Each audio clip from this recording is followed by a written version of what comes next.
Morning, student. So today is our lecture 2. We are going to discuss microsporogenesis today, as we discussed about the structure of anther in our last video. Now in this video I'm going to discuss the process of formation of microsporogenesis. So what is microsporogenesis? If we have to define it, it is a process of formation of what we have to form in microsporogenesis. Genesis means formation, microsporo means we are going to form microspores. So process of formation of microspores, that process is known as microsporogenesis. Now as yesterday I also told you that when sac is young, what it is known as? It is known as microsporangium. For this video to understand, you need to first understand the structure of anther. That is very important to understand the formation of microspores. So when anther is young, the structure is known as microsporangium, and these cells which are compactly arranged, they are known as archisporial cells. They are known as, we label them as the archisporial cells. I am not going to label here layers now, because we need only those things which we are going to take them further. So I am going to label those only. Archisporial cells, or that is known as the sporogenous, right? These are also known as the sporogenous cells. Sporogenous cells. Now we said, and this wall, it is known as, this wall is known as anther wall, right? This whole epidermis, endothelium, middle layer, we call it as a anther wall. Now third thing you need to understand is that I said when anther is young, it is known as microsporangium. Now when anther becomes bigger, when anther becomes bigger, this anther, this is structure of anther, when it becomes little bigger, then size of microsporangium also increases, right? So now what is present in microsporangium? Archisporial cells. So if this was this much size, this will go the little bit increase in size, and the cells will be little loosely arranged here. Those cells which were compactly present, now they will be having little spaces. It will look like this with the spaces, and this structure we are going to now start calling it as pollen sac when it start towards the maturation, right? And this structure in which these loosely arranged cells are present, that is called pollen sac. Now another thing you need to understand here, that all these archisporial cells, when they are loosely arranged or sporogenous cells, these all cells, they are capable of, what you have to produce here, they are capable of producing microspores. All cells, all which are present in pollen sac. Although what happens is in plant cells, that some of them, few of them degenerate. Although all they do not go further, few of them degenerate, but those which are left out or present, they all have capacity to form the microspores. That is why now we are calling these structures, these sporogenous cells or archisporial cells, when anther becomes bigger, we are calling them as MMC. What is MMC? Microspore mother cells.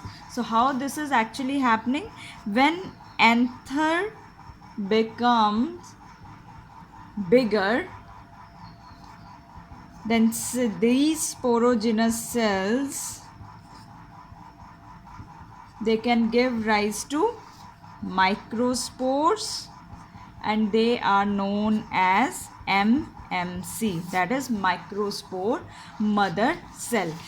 I will now tell you about the little bit more about the MMC. How is MMC going to now take place? See, this is our MMC. What is this? Microspore mother cell. And what is the diploidy? That is diploid in nature. Ploidy is, it is diploid. It undergoes first meiotic. I write meiotic.